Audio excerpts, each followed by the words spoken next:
Do the math.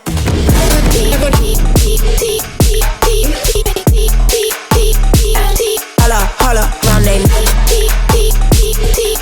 Affiliate world. I can't even start to tell you how much I love this stage, and I've been doing this since 2018 back in Barcelona.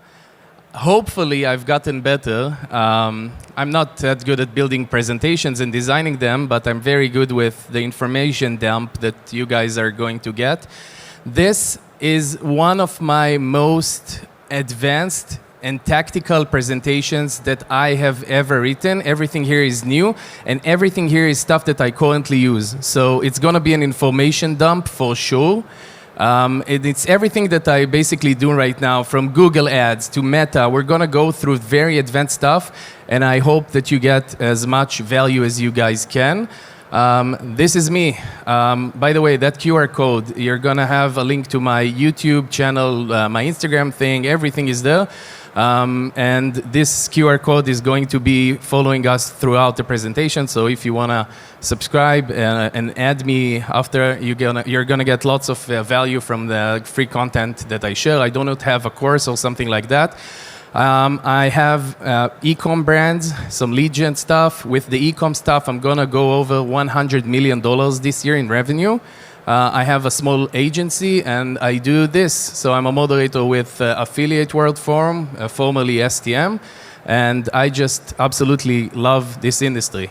I'm also known as the guy that proposed in Dubai, if you guys remember that. If you don't, then you missed out on the first and only proposal in Affiliate World. I do not know why I did that, and I promise I'm not going to propose to anyone today. Maybe this chick that's not even looking. No, I'm joking.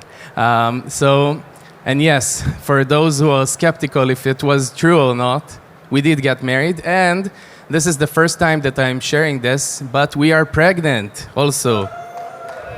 Yes, she's week 16th, and hopefully by the time that I watch this video, I'm already a father. Wow, that gives me shivers. This, by the way, was all possible because of this industry. So we're going to cover lots of topics. I'm going to go fast in between them, so make sure that if you like something or if you have questions, then you take a picture of the slide. Some of the stuff is on my YouTube page and channel, and the other stuff is going to be added. So we're going to go through a bunch of stuff.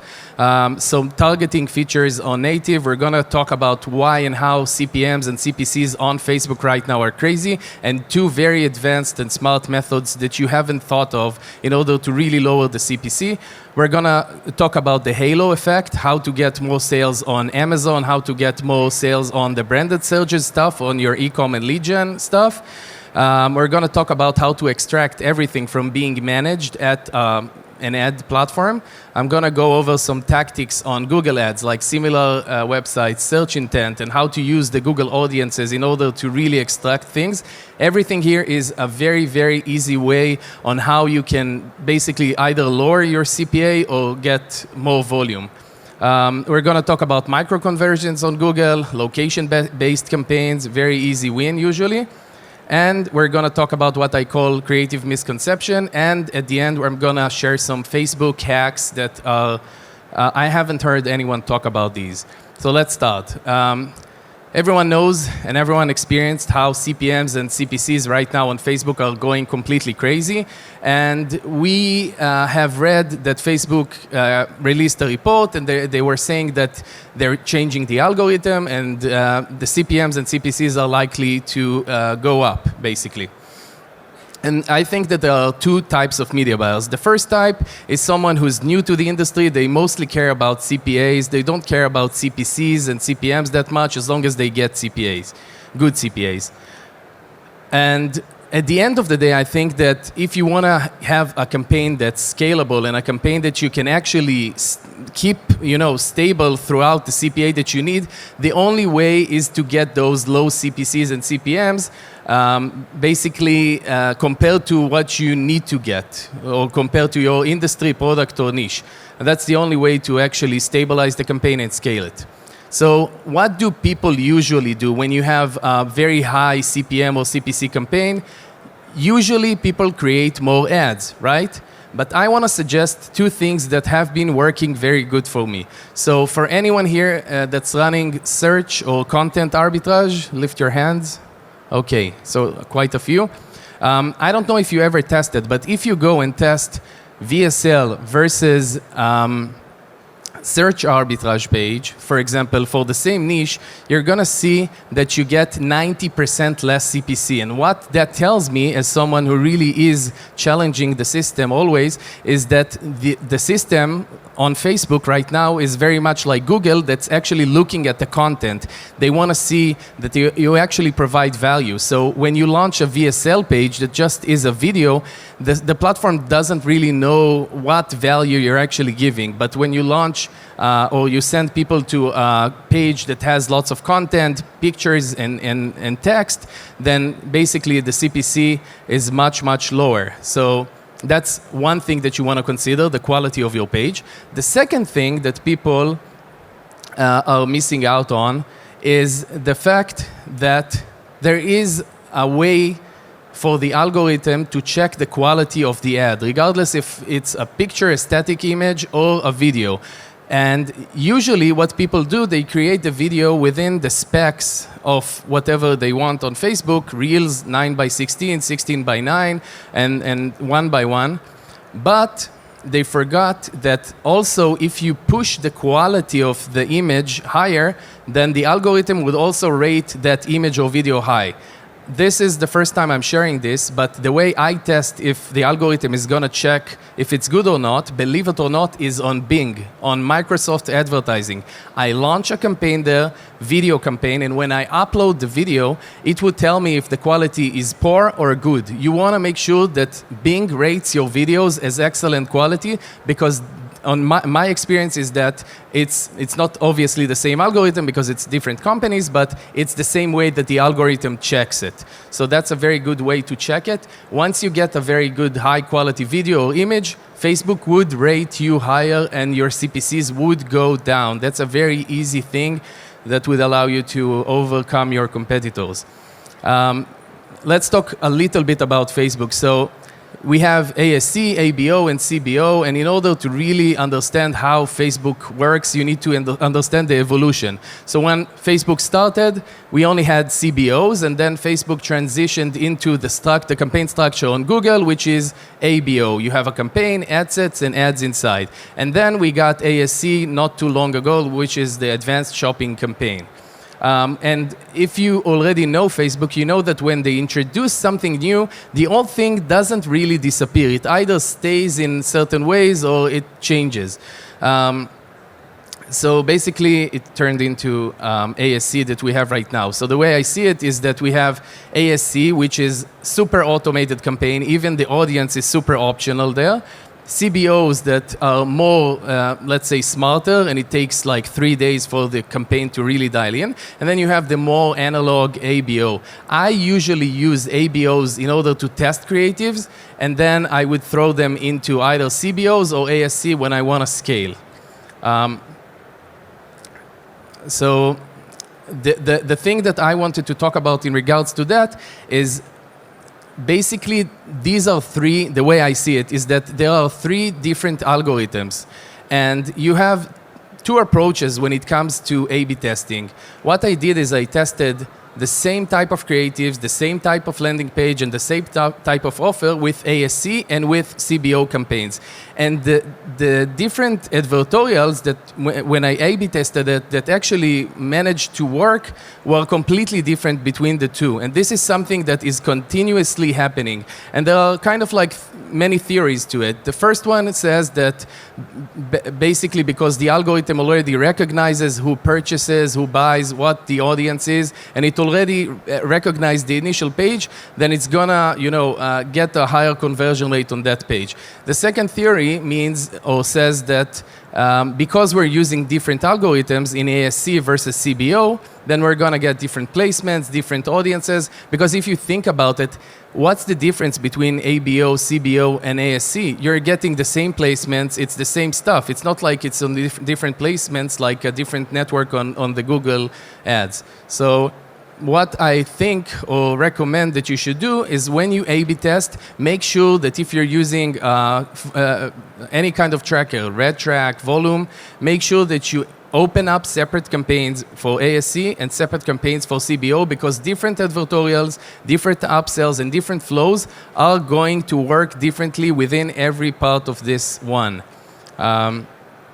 I want to jump over to natives. I don't know if anyone here uses Taboola, but this has been a very good product. It's very new. Most people don't know it, but you can now target by email domain and keywords. A very, very specific way of targeting inside Taboola. If you have been a media buyer with Google Ads a long time, then you must remember the way to target inside Gmail. It worked really good. It was kind of like the discovery campaigns back then. So basically, you can target very super high intent audience within the native network. It works in all of the bigger geos, and how you do it is when you launch a campaign, you can create a new audience, and you choose email domains. When you create an email domain, you can start adding different email domains that are relevant for you. So let's say this product has to do with cars, and we're going to add a few domains. And because you want to run smoothly and you want to run on a narrowed down audience, you want to make sure that you also remove all of the block lists. So usually what happens is people would duplicate one of their existing campaigns, and that also duplicates the blocking lists that you have there. So you want to make sure that you remove there. And also you want to make sure that you have enough volume. So you don't want it to be super narrow, and you don't want it to be super wide. If you already know that you have a decent amount of volume on every domain, make sure that you also segment them into smaller audience so you can start to optimize and open up different campaigns. And since we're mostly looking for intent and performance because we're looking for sales or people that would convert, this is how you really push this feature forward. So you want to add keywords that allow you to target not only email domains, but also keywords that actually appear within the email. So subjects or within the body of the email. So the way you do it is you open up another audience, and this audience is only search keywords based, and you combine it into the same campaign. So the trick is you use the match type. You see match type, it has broad and it has exact. This is how you defined how long it's going to be in terms of when that person received that email. So if you're looking for more intent and your product is shorter sales cycle, you want to go with exact, and I suggest that you start with that, because even if you're going to have a problem scaling it, you're still going to have very good CPAs. Next up, we're going to talk about some uplift impact. So as someone who runs lots of e-com, I look at the whole 360. I don't mind breaking even on Facebook if I'm getting lots of sales on Amazon, and I don't mind losing on Facebook if I'm getting lots of branded search and people who buy on Google. So we all know that CPCs and CPMs are directly contributing to that halo effect in searches. And again, there is no simple way of really knowing what contributed to those sales. So basically, you don't know if Facebook is doing it or not. But I've been, throughout the last 2 years, really experimenting with that.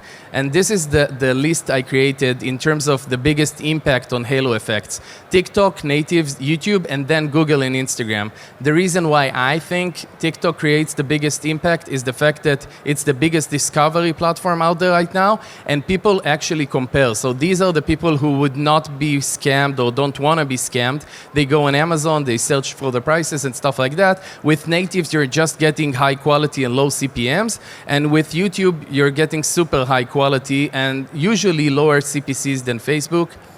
So that is what I had to share in terms of the uplift impact.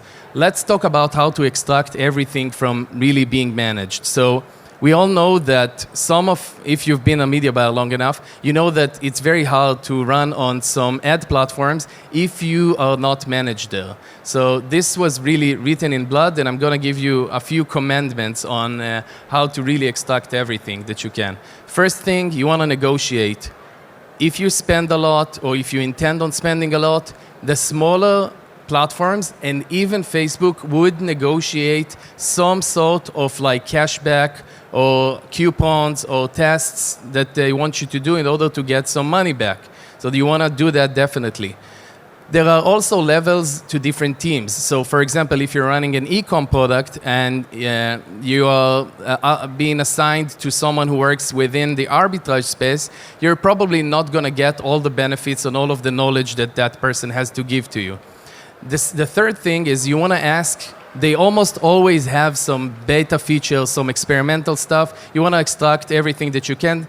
Sometimes they would even give you like a budget to test that feature and stuff like that. One thing that I like doing when I go on calls with them, I ask them to share their screens because I can see what's blocking the campaign, what's cannibalizing, how they see things. Because sometimes they just go through 70 or 100 accounts. They don't really have the motivation to tell you, oh, because you're using the same ads here, or here you have ad fatigue, and that's causing you from not serving so much. So you want to ask them for like a screen share if that's possible. Some people would actually do that. You also want to ask them, what category am I in? And this is mostly for native stuff, but sometimes if you run a certain product that fits a certain category and they put you in a different category, you're competing against people who are non-relevant, basically. And that gives you very bad audience or very high CPCs compared to what you can actually get. On natives, you really want to use what they have in terms of blocking all of the arbitrage sites and stuff that doesn't really convert. That's also something that I like to do. The one last thing in terms of natives that really is written in blood, lots of times people would go on a call with their rep and their rep would tell them, oh, I have this competitor is running these and these offers on these and these placements. Let's copy these placements. It's not going to work. I know that some of you already tested it, but the algorithm has to go through a process that you actually exclude those placements and stuff like that. You can't just jump start it from that place. Moving on to Google, search intent. One of the biggest, I think, two tools that I use that I'm going to share today. On Google, basically, you run on the search network, but you get the traffic from other places. That means that you pay a lot less for search intent-based traffic. So it's like having a remarketing audience inside one of your competitors, basically. So this is how you do it. You go into the shared library, you go into the audiences manager, and you open up a custom audience segment that is a search intent. You call it by name, and then you have two options here. This is one of the biggest mistakes when people are using similar audiences and search intent audiences.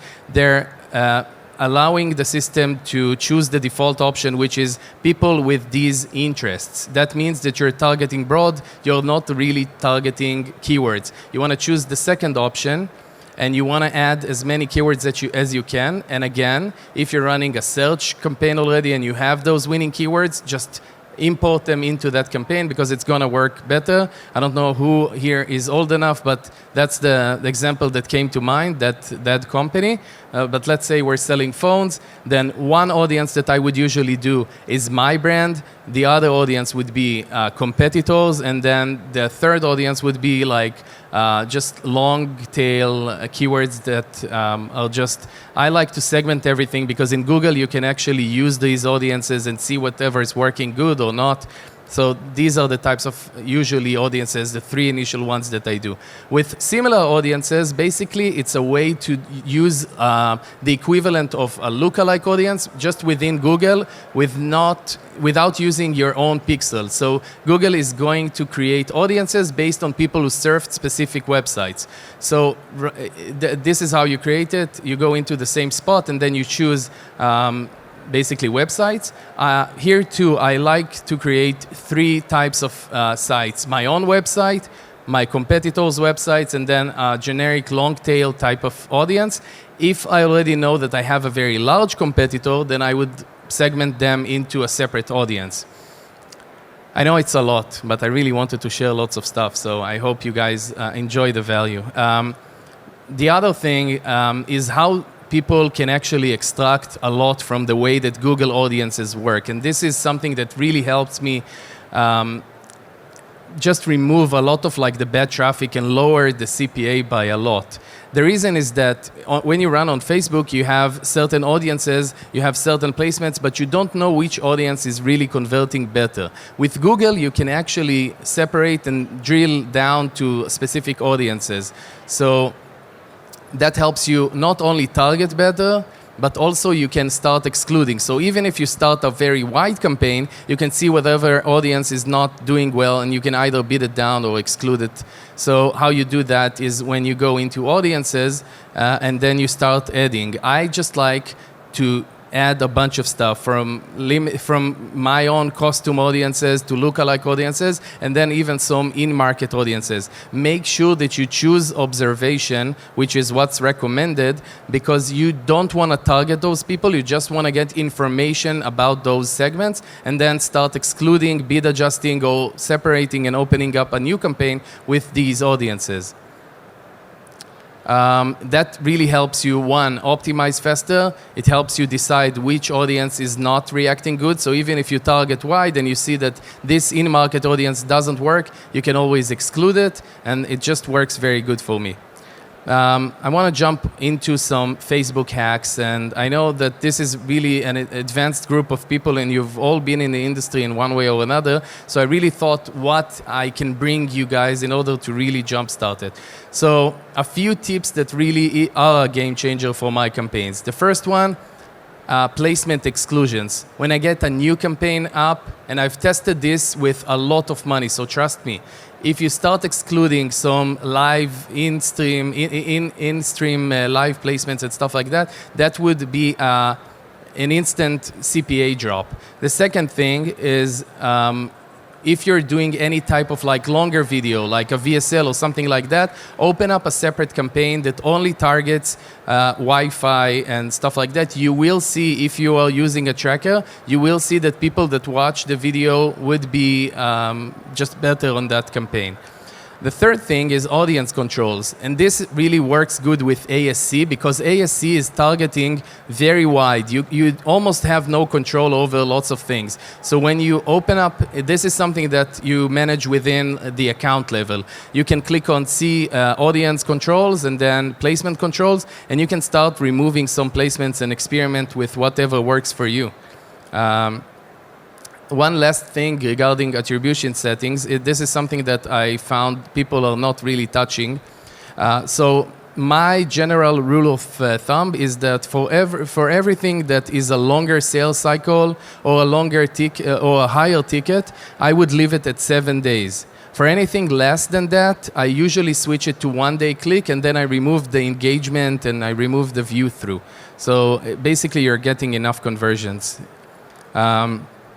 Another very, very easy trick, this is not a genius thing, but if you have lots of data on your tracker, I usually like opening up a separate location-based campaign. So for example, I would take the bigger states and I would look at whatever's converting good in terms of EPC or conversion rate, and I usually like to remove the bigger states like, you know, Ohio, Florida, California, stuff like that. Then I really allow basically those smaller states a chance, you know, because usually what happens is that the bigger states attract all of the files. So you want to make sure that you kind of like give a fair chance to the smaller states, and also you just target whatever is working for you right now. So make sure that you just have a decent amount of volume. Micro conversions on Google. Usually, if you have Shopify, you have the Facebook app, and you have all of the micro conversions like add to cart, add to wish list, initiate checkout, stuff like that. With Google, people are just implementing the purchase pixel, and I think it's a shame because they're missing out. Implementing the smaller micro conversions allow the algorithm to get more data and as to how the funnel works, but it also saves you money because you don't have to spend a lot in order to see if that YouTube channel or placement is just wasting clicks. So you have two options of doing that. The first one is manual, and the second one is basically installing the Shopify Google app. We're coming close to a few more subjects in the end. So the biggest mistake I've seen people do when it comes to remarketing campaigns is that they don't understand the difference between remarketing and remarketing-based campaigns. And then they come and they say, oh, remarketing doesn't work for me. And basically, you have two options. The first option is pure remarketing, which is I really want to target bottom-of-funnel people. The second option is using that bottom-of-funnel traffic that I have as the seed audience, but I also want to get like top-of-funnel traffic, and I want the campaign to explore. Inside Google, it's a bit hidden, and that's why people are missing out on that. So if you want to see where it is, you have to go inside the campaign, and then inside the ad set, you're not going to find it inside the campaign settings. And when you click on settings inside the ad group or the ad set level, you're going to see that that option is basically checked by default. And that creates a situation where you're not actually targeting the bottom of funnel traffic. You're getting a lot of top of funnel traffic and basically wasting money. I want to talk about two reasons why campaigns fail. The first one is bad budget to payout ratio. And the second one is that you're using more creatives than you need. The first part is what usually happens is that people are launching a campaign. They're getting, let's say, a payout of $100. They're launching the campaign at $300. And then what happens is that the platforms give really good results in the first 2 to 3 days. And then the CPA goes up, the campaign goes down, and people think that it's creative fatigue. They have to change creatives, where it's not that. What actually happened is that the algorithm needs a decent amount of conversions. If you're not feeding the algorithm is going to think that you gave them enough budget, but it's under-delivering, basically. So it's going to go into an exploration mode, search for more creatives, search for more genders, more placements, more audiences, and that's why your CPA goes up. So you have to understand that if you're going to play a big game and you're selling a higher ticket item, you need a high or bigger budget. If you are selling something that the payout is $20, then you can launch a campaign at 300, but you can't use the same budget just to test, because then you're going to get stuck at a campaign that doesn't really spend that much. I want to talk to you about a new research that was released not that long ago. And that research basically tested 1,500 TV ads in different markets and did not find any correlation between what they call the fed-up score and the ad frequency, meaning there was no correlation between the amount of times people saw ads and how much they were fed up with them. They found that we get bored from our own creatives much faster than our audience, and we need to stop changing creatives that fast. And they also found that it was really the opposite, and that the people were more likely to buy if they saw the ad more times or the creative more times. And this is relevant to top of funnel, but not just to TV ads, because they've tested other stuff. System 1 also released research that was very similar. So when we talk about bottom of funnel, the conclusion is just different. They found that the conversion rate drops a lot after the person saw the ad 4 times. So the conclusion is, based on this research at least, make more bottom of funnel ads and less top of funnel ads, and stop pumping a lot of creatives into your campaigns. This was my presentation. Thank you so much. Do the math.